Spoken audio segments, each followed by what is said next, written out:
Hello friends, welcome to இது உங்கள் சமையல். இன்னைக்கு டீ கடையில எல்லாம் கிடைக்கும் இல்லையா வெங்காய போண்டா, அது வீட்லயே ரொம்ப ஈஸியா எப்படி பண்ணலாம் அப்படின்னு சொல்லிட்டு பார்க்கலாம். இது செய்யறதுக்கு ஒரு 10 மினிட்ஸ் கூட ஆகாதுங்க. அந்த சைடு நீங்க டீயை வச்சிட்டீங்கன்னா இந்த சைடு வந்து இந்த வடையை போட்டு முடிச்சிடலாம், இந்த போண்டா போட்டு முடிச்சிடலாம். அந்த அளவுக்கு இது ரொம்ப ரொம்ப சுலபம். வாங்க இந்த போண்டா எப்படி செய்யலாம் அப்படின்னு சொல்லிட்டு பார்க்கலாம். ஒரு பவுல்ல ஒரு பெரிய வெங்காயத்தை இந்த மாதிரி தின் ஸ்லைசஸாக கட் பண்ணிக்கிறணும். பாருங்க, ரொம்ப இந்த மாதிரி நைஸாக இருக்கணும். கட் பண்ணிட்டு இதை வந்து தடிமன் அந்த மாதிரிலாம் இருந்துடக்கூடாது. நல்லா இந்த கையால் உதுத்து விடுங்க. இதில் ஃபர்ஸ்ட் நம்ம கடலை மாவு சேர்த்துடலாம். ஒரு 4 டேபிள் ஸ்பூன் கடலை மாவு சேர்த்துக்கிறேன். ஏன்னா ஒரு வெங்காயத்துக்கு இது போதுங்க. இந்த வெங்காயம் வந்து ரொம்ப பெருசாக தான் இருந்தது. சரி, இன்னைக்கு வீட்டுக்கு யாரும் கெஸ்ட்டும் வரல, எங்களுக்கு மட்டும்தான், அதனால இதே போதும்னு பார்க்குறேன். அப்புறம் அரிசி மாவு 2 டேபிள் ஸ்பூன் சேர்த்துக்கணும். எப்பயுமே கடலை மாவு சேர்க்குறீங்க இல்லையா, அதில் பாதி அரிசி மாவு சேர்த்துக்கணும். இப்போ இதில் பாருங்க, நம்ம காரத்துக்கு பச்சை மிளகாய் சேர்க்க போகிறது இல்லைங்க. குழந்தைங்கலாம் சாப்பிடும்போது வாயில கடிப்படும், ஸோ அவங்க சாப்பிட மாட்டாங்க. அதனால கொஞ்சமாக மட்டும் மிளகாய் தூள் சேர்த்துக்கலாம். சேர்த்துட்டு இதில் கறிவேப்பிலை இப்படி 1-2 கட் பண்ணி சேர்த்துக்கோங்க. அதே மாதிரி மல்லித்தலையும் கொஞ்சம் சேர்த்துக்கலாம். இதில் உங்களுக்கு தூதுவளை இலை கிடச்சிச்சின்னு வச்சுக்கோங்களேன், அதை முள்ளை மட்டும் எடுத்துகிட்டு அதை கட் பண்ணி போடலாம். இல்லைன்னா வல்லார கீரை இருக்குல்லையே, அதை குட்டி குட்டியாக கட் பண்ணி அதையும் போடலாம். இன்றைக்கி எனக்கு 2 கீரையுமே கிடைக்கல. தூதுவளை இன்னைக்கு ஈவினிங் ஆயிடுச்சு, நைட்டு வந்து செடியில் படிக்கக்கூடாது அப்படின்றதுனால நான் அதை எடுக்கலை. உங்கள்கிட்ட இருந்துச்சுன்னா நீங்கள் சேர்த்துக்கோங்க. கஸ்தூரி மேத்தி மட்டும் சேர்த்துக்கிறேன். இந்த டிஷ்க்கு தேவையான அளவு உப்பு, ஒரு பிஞ்ச் மட்டும் பெருங்காயத்தூள்.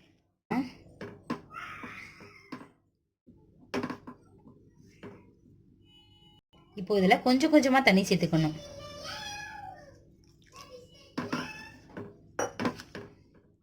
சேர்த்து இதை பிசைஞ்சுக்கிறணும். ரொம்ப தண்ணி சேர்த்துட்டாலும் எண்ணெயை ரொம்ப குடிக்கிங்க. ரொம்ப கெட்டியாக இருந்துச்சுன்னு வச்சுக்கோங்களேன், வடை ரொம்ப ரஃப்பாக இருக்கும். ஸோ இந்த மாதிரி சேர்த்துக்கோங்க. சப்போஸ் நீங்கள் கலர் சேர்க்கணும் அப்படின்னா நீங்கள் சேர்த்துக்கோங்க. நான் காஷ்மீரி சில்லி மட்டும் கொஞ்சமாக சேர்த்துட்டு இதை நல்லா பிசைஞ்சிக்கிறேன்.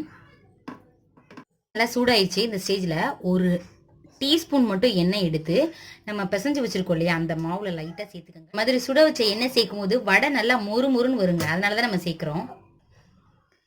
எண்ணெய் நல்லா காஞ்சிருச்சு. இந்த சமயம் தண்ணியை வந்து கையை வந்து தண்ணியில் நினச்சிக்கோங்க, அப்போ தான் மாவு எடுக்கும் போது ஒட்டாமல் வரும். நினச்சிட்டு கையிலேயே நம்ம கொஞ்சம் சின்ன சின்ன உருண்டையாகவே போட்டுடலாம். ஏன்னா வீட்டுக்கு குழந்தைங்களுக்குன்னு செய்யும்போது அவங்க சிறுசு தான் விரும்புவாங்க, சின்னதாக அழகாக இருக்கும் பார்க்கவே, ஸோ விரும்புவாங்க. அதனால் இந்த சைஸில் நான் இன்னைக்கு போடுறேன். எண்ணெய் நல்லா காஞ்சிருச்சு, இப்போ போட்டுடலாம்.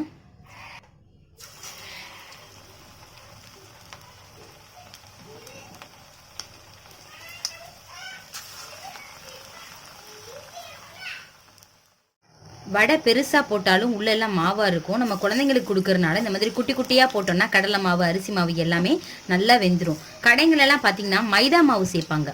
எதுக்கு நம்ம நல்லா ஹெல்த்தியாகவே கொடுப்போம். இப்போ நான் லைட்டாக திருப்பி விடுறேன். அது உள்ளே வந்து மாவாக இருக்கும். ரொம்ப லோ ஃப்ளேமில் குக் பண்ணுறீங்கன்னு வச்சுக்கோங்களேன், உள்ளே வந்து எண்ணெய் நிறையா குடிச்சிரும். அதனால் மீடியம் ஃப்ளேமில் குக் பண்ணுங்கள். நல்லா குக் ஆயிடுச்சு. இப்போ நம்ம எடுத்துடலாம். எண்ணெயே குடிக்கலங்க, பாருங்களேன். இதே கன்சிஸ்டன்சியில் நீங்களும் ட்ரை பண்ணுங்க. எண்ணெய் குடிக்கவே குடிக்கல.